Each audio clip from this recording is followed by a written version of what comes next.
우리 어르신들 중에 예수님 믿기 전에 예전에 집안에 신주단지 하나씩 두고 사신 분들 계실 거예요. 조그만 항아리에 쌀을 넣어둔 것인데 조상신이 깃들어 있다 해서 조상단지라고도 부릅니다.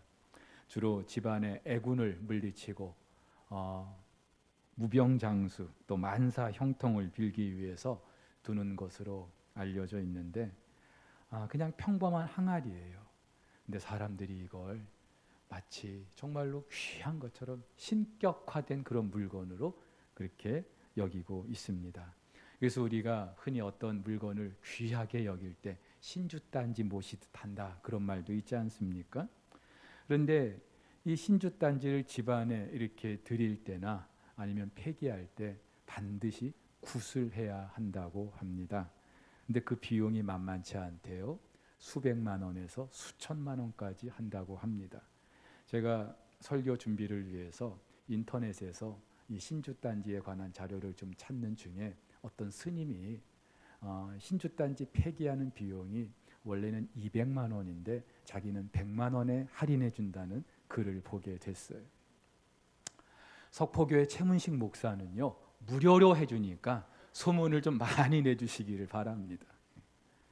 근데 여러분, 그렇게 신주단지 모셨던 분들 과연 그 신주단지 모셨더니 무병장수 했습니까?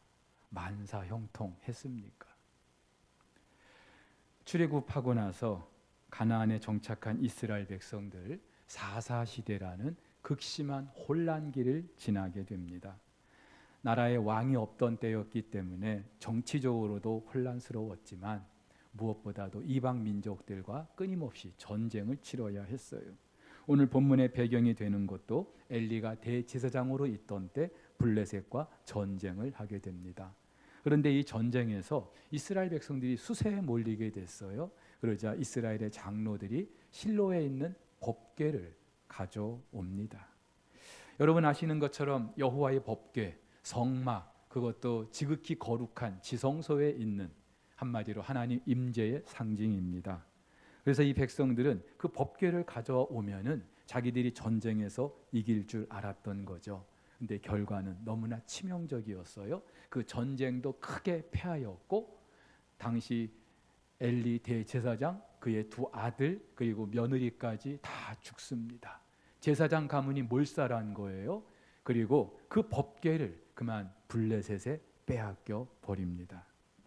여러분, 법궤는 하나님 임재의 상징인데 그 하나님을 섬기는 이 백성들이 왜 이 법궤를 그것도 이방 나라 블레셋에 빼앗긴 걸까요?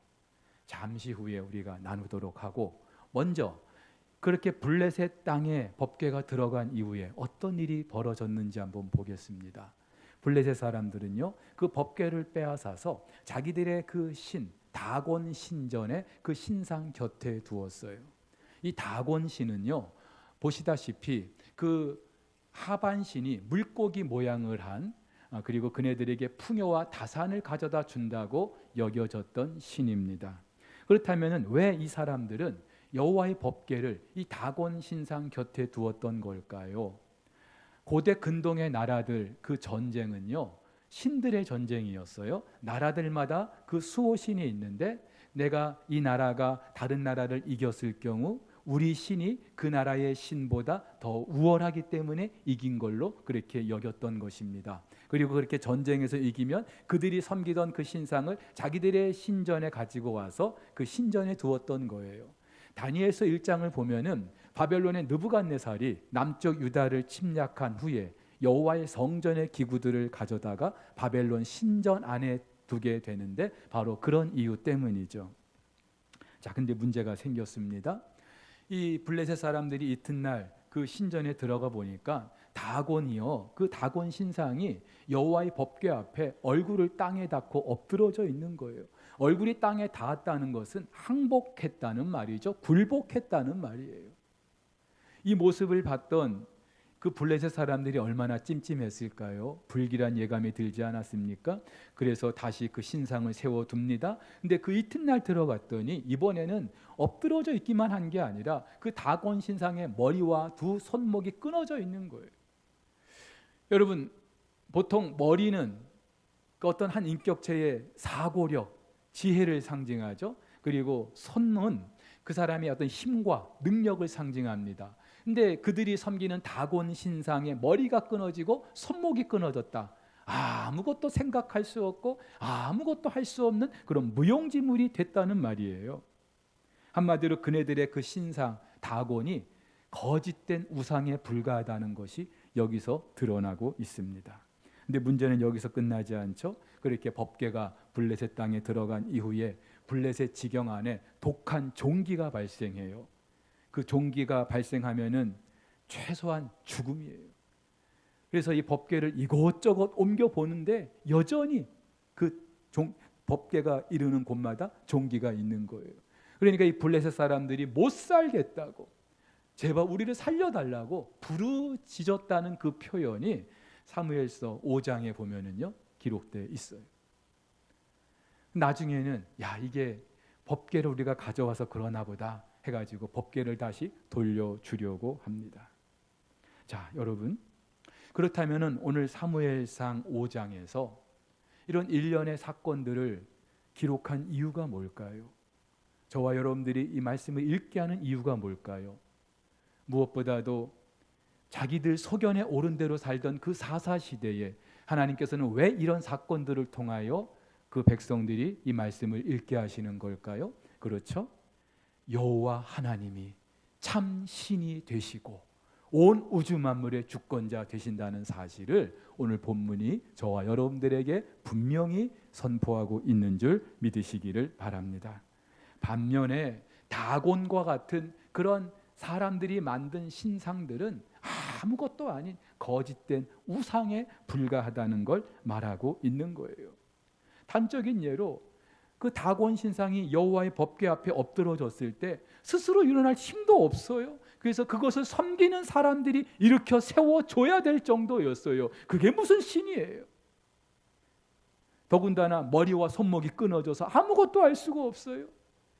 그래서일까요? 오늘 성경에 보면은 다곤의 목과 머리와 손목은 끊어졌는데 여호와의 손이라는 그런 구절이 계속 반복되고 있어요. 이 모든 걸 누가 지금 해가고 있다고요? 하나님께서. 그래서 6절에 여호와의 손이, 7절에 그의 손이, 9절에 여호와의 손이, 11절에 하나님의 손이 계속해서 보이지 않는 하나님의 손이 이 모든 일들을 이루어가고 있다는 사실을 강조하고 있습니다. 누가 참 신이신지 오늘 본문의 말씀이 저와 여러분들에게 분명히 말해주고 있어요. 여러분, 여기서 우리는 이 땅에 존재하는 모든 우상의 실체를 알게 됩니다. 한마디로 아무것도 아니에요. 아무것도 아니에요. 아무리 금으로 치장을 했다 할지라도 아무것도 아니에요. 성경은 그래서 이렇게 말합니다. 그들의 우상들은 은과 금이요 사람이 손으로 만든 것이라 입이 있어도 말하지 못하며 눈이 있어도 보지 못하며 귀가 있어도 듣지 못하며 코가 있어도 냄새 맡지 못하며 손이 있어도 만지지 못하며 발이 있어도 걷지 못하며 목구멍이 있어도 작은 소리조차 내지 못하느니라. 앞서 소개했던 그 신주단지 고작 쌀 한 대 들어갈 정도의 작은 항아리에 불과합니다. 근데 그게 뭐 그렇게 대단하다고 그렇게 섬기는 사람들 얼마나 어리석습니까? 여러분, 그렇다면은 누가 우리가 정말로 믿고 의지할 대상입니까? 그렇게 세상의 모든 우상이 아무것도 아니라고 말했던 시편 기자가 이렇게 말합니다. 이스라엘아, 여호와를 의지하라. 그는 너희의 도움이시요 너희의 방패이시니라. 할렐루야. 우리 하나님께서 온 우주 만물의 주권자가 되시고 참 신이 되시고, 그래서 우리는 그분을 의지할 수밖에 없는 거예요. 그분만이 우리의 도움이 되시고 방패가 되시는 줄 믿으시기를 바랍니다. 자, 그렇다면 질문이 있죠. 그 하나님을 섬기는 이스라엘 백성들 왜 전쟁에서 패한 겁니까? 그 하나님 임재의 상징이라고 여겨졌던 법궤를 왜 빼앗긴 겁니까? 아니, 블레셋 땅에 가서는 그렇게 큰 능력과 권세를 행하시더니 왜 정작 그 하나님을 섬기는 이스라엘 백성들에게는 아무것도 행하지 않으시는 겁니까? 여러분, 여기서 먼저 우리가 정리할 것이 있습니다. 여러분, 이스라엘이 전쟁에 패한 거지 하나님이 전쟁에 패한 게 아니에요. 그리고 우리는 이스라엘 백성들이 왜 이 법궤를 그 전쟁터에 가지고 왔는지 그 속마음을 읽을 수 있어야 합니다. 여러분, 사람들이 왜 눈에 보이는 우상을 만들어 섬기는 걸까요? 사람은요, 피조물이죠. 그 능력이 한계가 너무나 분명한 존재들이에요. 그래서 예로부터 항상 그 인간의 능력을 초월하는 절대자를 동경해 왔어요. 그런데 그런 절대자를 사람들 눈에 보이는 형상으로 만들기 시작합니다. 그리고 실제로 그렇게 만든 그 형상 안에 자기들이 믿는 그 신이 임한다고 생각한 거예요. 말도 안 되는 거죠. 마치 신주단지처럼 보이지 않는 어떤 그 절대자의 힘을 보이는 어떤 그런 물건을 통해서 그들이 확인하고 싶었던 겁니다. 그리고 그렇게 눈에 보여야 왠지 그것이 나를 지켜줄 것 같고 내 마음이 안정이 될 것 같고. 여러분, 전국에 있는 사찰 대웅전에 불상이 없다면 사람들이 과연 사찰을 찾을까요? 대웅전에 가서 복 달라고 빌까요? 불상이 없는데? 여러분, 실제로 이 블레셋과 전쟁할 때 이스라엘 장로들이 이렇게 말합니다. 여호와의 언약궤를 실로에서 우리에게 가져다가 우리 중에 있게 하여 그것으로, 무엇으로요? 여호와의 법궤로 우리를 우리 원수들의 손에서 구원하게 하자. 여러분, 법궤는 하나님의 임재의 상징이 맞아요. 하지만 법궤 자체가 하나님은 아니죠. 그렇다면은 그 법궤를 가져다가 전쟁에서 이겨보려고 했던 이들의 생각 자체가 너무나 어리석은 거예요. 법궤는 그냥 나무로 만든 상자에 불과합니다. 근데 이 백성들은 마치 그 상자가 자기들을 구원해 줄 것처럼 착각했던 거예요. 여러분, 이들의 잘못이 무엇입니까? 이들 역시, 이스라엘 백성들 역시 이방 사람들처럼 눈에 보이는 어떤 물건, 형상으로 자기들이 믿는 그 하나님을 대체하려고 했던 겁니다. 근데 여러분, 하나님은 그런 분이 아니죠. 하나님은 영으로 존재하시는 분이고 온 우주 만물 가운데 충만하게 거하신 분이에요. 우리의 이성으로, 우리의 그 무엇으로 다 감당할 수 없는 분이에요. 그런 하나님을 고작 사람이 만든 어떤 물건으로 대체한다는 것 자체가 얼마나 아이러니입니까?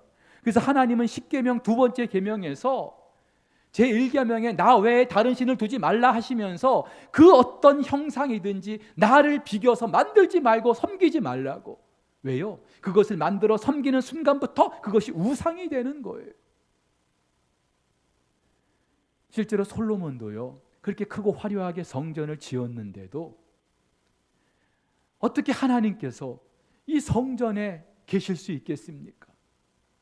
이 성전이 어떻게 하나님을 감당할 수 있겠습니까? 그렇게 고백했었어요. 여러분, 여기서 알 수 있는 것처럼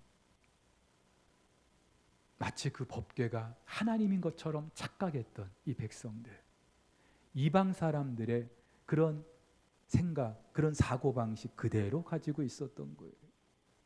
여러분, 사람들이 왜 자꾸 그렇게 눈에 보이는 형상을 만들려고 합니까? 그래야 자기들 마음대로 통제할 수 있다고 생각하는 거죠. 눈에 보이는 곳에 있어야, 그리고 자기들이 옮겼다 할 수 있어야 뭔가 그네들의 신이 자기들의 통제 그 영역 안에 있다고 생각하는 거예요. 이 얼마나 또 아이러니입니까? 자기들에게 도움을 줄 거라고 여기는 그 신이 자기들 통제 안에 있어야 된다고 생각하는 이 발상 자체가 얼마나 어리석은 겁니까? 근데 여러분, 사람들이 이렇게 그 신의 형상을 만들어서 섬기려고 하는 그 이유, 진짜 이유, 그 신을 제대로 섬겨보기 위해서가 아니죠. 자기들의 욕심을 채우기 위해서였어요. 하나님께서는 그 백성들이, 이스라엘 백성들에게 당신의 형상은 물론이고 이 땅에 존재하는 그 어떤 우상도 만들지 말라고 하시면서 사람들이 그렇게 우상을 만드는 이유를 이렇게 말씀하시죠. 레위기 26장에 너희는 자기를 위하여 우상을 만들지 말아라. 그렇죠? 사람들이 왜 우상을 만들어요? 자기를 위해서. 정말로 그 우상이 상징하는 신을 제대로 섬겨보기 위해서가 아니라 그 신을 섬김으로 복을 받기 위해서, 자기들의 유익을 위해서. 오늘 이스라엘의 장로들도 그 법궤를 왜 가져온 겁니까? 전쟁에서 이겨보려고, 하나님을 제대로 섬겨보기 위해서가 아니죠. 이런 거예요.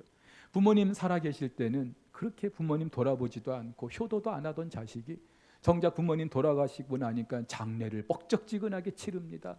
부모님의 묘자리도 크게 만들어 놓습니다. 이유가 뭐예요? 사람들 눈에 보이기 위한 거죠. 나 이렇게 부모님 잘 섬기는 사람이야. 근데 진짜 이유가 뭐예요? 그렇게 해야 조상신이 복을 준다고 생각하는 거예요. 참 어리석죠.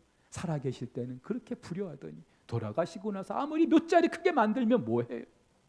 여러분, 이것만 봐도 이 세상 사람들의 모든 우상 숭배 그 가장 중심에는요, 이런 기복신앙이 자리 잡고 있는 거예요. 자, 그렇다면 다른 백성들도 아니라 하나님을 섬기는 이스라엘 백성들이 왜 이렇게 된 걸까요?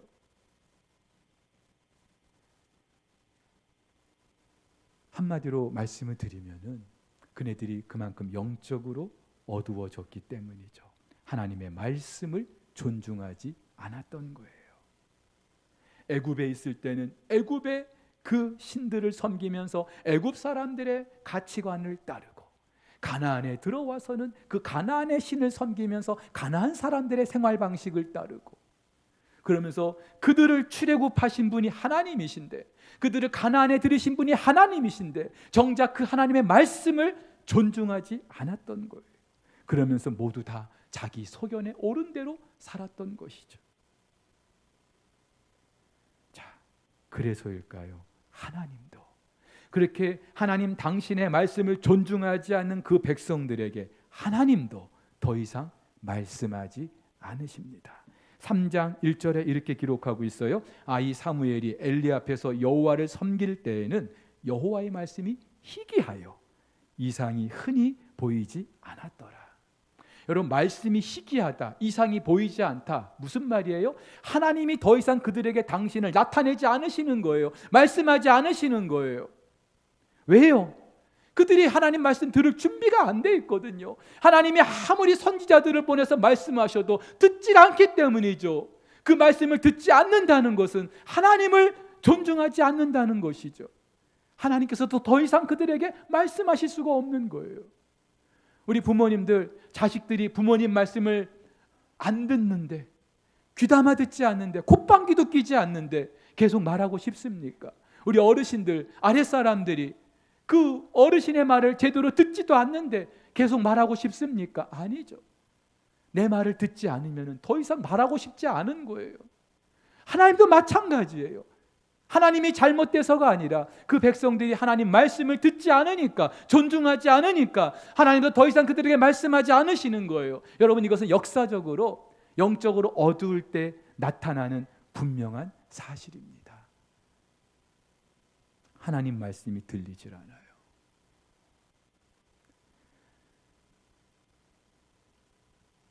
이러한 사실은 당시 최고 영적 지도자였던 엘리의 모습을 통해서도 알 수 있습니다. 성경은 당시 엘리 제사장 나이가 많아서 눈이 어두웠다 그렇게 기록하고 있어요. 2번씩이나 기록하고 있습니다. 물론 나이가 들면 눈도 어두워지죠. 저도 일찍부터 좀 노안이 시작됐는데 이 엘리는요 98세에 죽었어요. 그러니까 나이도 많은 데다가 눈이 그만큼 어두울 수밖에 없죠. 근데 성경은 단지 이 엘리의 시력이 약한 걸 두고 이렇게 말하는 게 아니죠. 그가 영적으로 얼마나 어두운 사람이었는지 이걸 상징적으로 말하는 거예요. 여러 가지 예가 있어요. 한나가 아이가 없어서 그렇게 안타까워하며 통곡하며 기도하는데도 술 먹은 것처럼 여겼어요. 어떻게 기도하는 여인을 술 먹은 것으로 그렇게 치부할 수 있습니까? 하나님께서 어린 사무엘에게 말씀하시는데도 그것을 미처 깨닫질 못했어요. 하나님이 말씀하시는 거란 걸 미처 깨닫지 못했어요.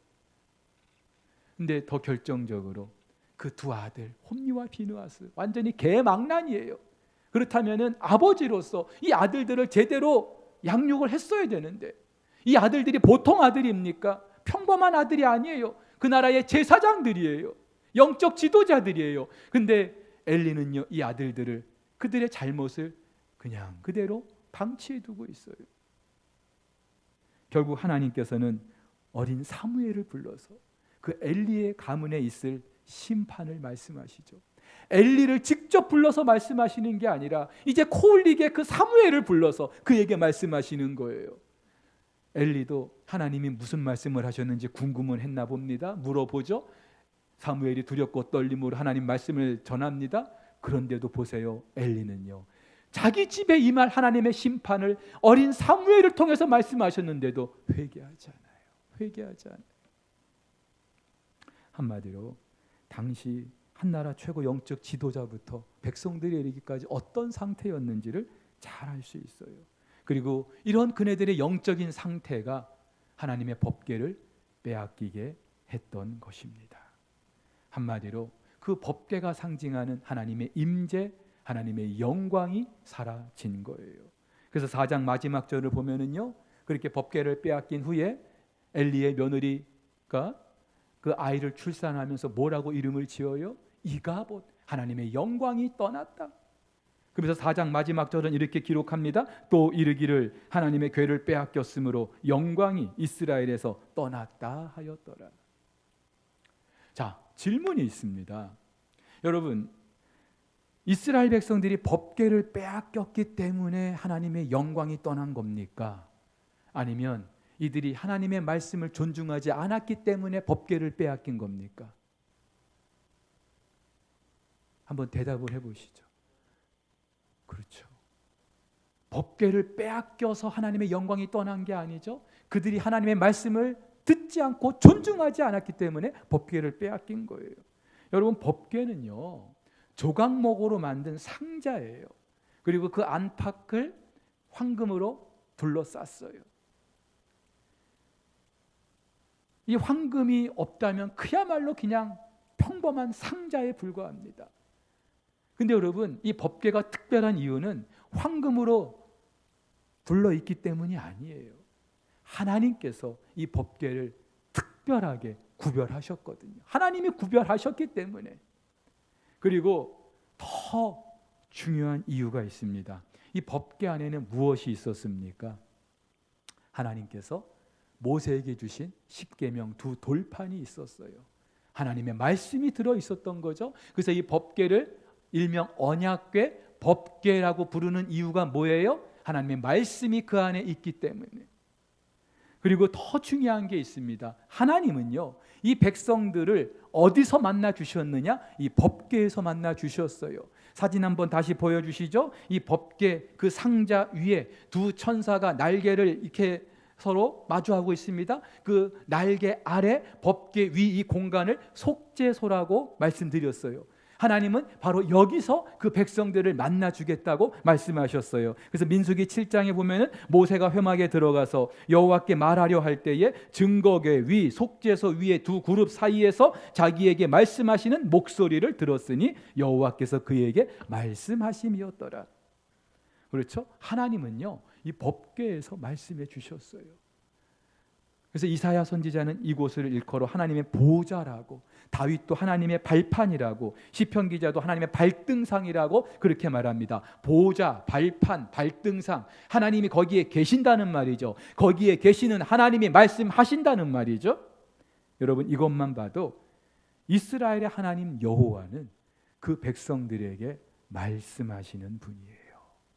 그 말씀으로 온 우주 만물을 창조하셨고, 그 말씀으로 아브라함을 부르셨고, 그 말씀으로 그 백성들을 광야 그 길에서도 인도하셨고, 요단강을 건널 때에도 법궤를 맨 제사장들이 제일 앞에 있었고요, 여리고성을 정복할 때에도 법궤가 제일 앞에 있었어요.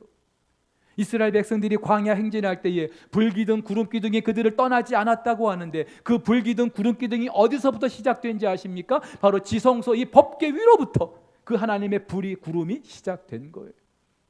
여러분 이것만 보면은 하나님은요 보이지 않는 분이지만 영으로 계시는 분이지만 항상 그 백성들을 말씀으로 인도하셨던 분입니다. 그리고 그 말씀을 따라가는 길이 잘 되는 길이고 사는 길이고 형통하는 길이었어요. 그래서 다윗도 이렇게 고백하죠. 주의 말씀은 내 발의 등이요 내 길의 빛이니이다. 주의 말씀이 내 발의 등이고 내 길의 빛이라고. 그래서 그 말씀만 따라가면 된다는 거죠. 근데 이 말씀이 끊어진 거예요. 하나님이 말씀하시지 않는 거예요. 말씀이 희귀해진 거예요. 어떻게 그 하나님과의 관계가 원만할 수가 있겠습니까? 여러분 사람도 부부도요. 서로 이렇게 평상시에 좋을 때는 말을 주거니 받거니 농담도 해요. 그러다가 사이가 나빠지면은요. 뭐부터 없어져요? 말을 안 해요. 여러분 말이 없어진다는 것은 그 관계가 깨졌다는 거예요. 하나님과의 관계도 마찬가지예요. 하나님이 더 이상 내게 말씀하지 않으셔요? 말씀을 들어도 은혜가 안 돼요? 말씀을 들을 수 있는 기회를 갖지를 못해요? 여러분 하나님과의 관계가 문제가 생긴 거예요. 그렇다면은 저와 여러분들 정말로 중요하게 생각해야 될 것, 가장 우선으로 우리가 점검해야 될 것, 내 통장에 지금 돈이 얼마 있는지, 내 노후를 지금 어떻게 준비해야 되는지 이거 아니고요.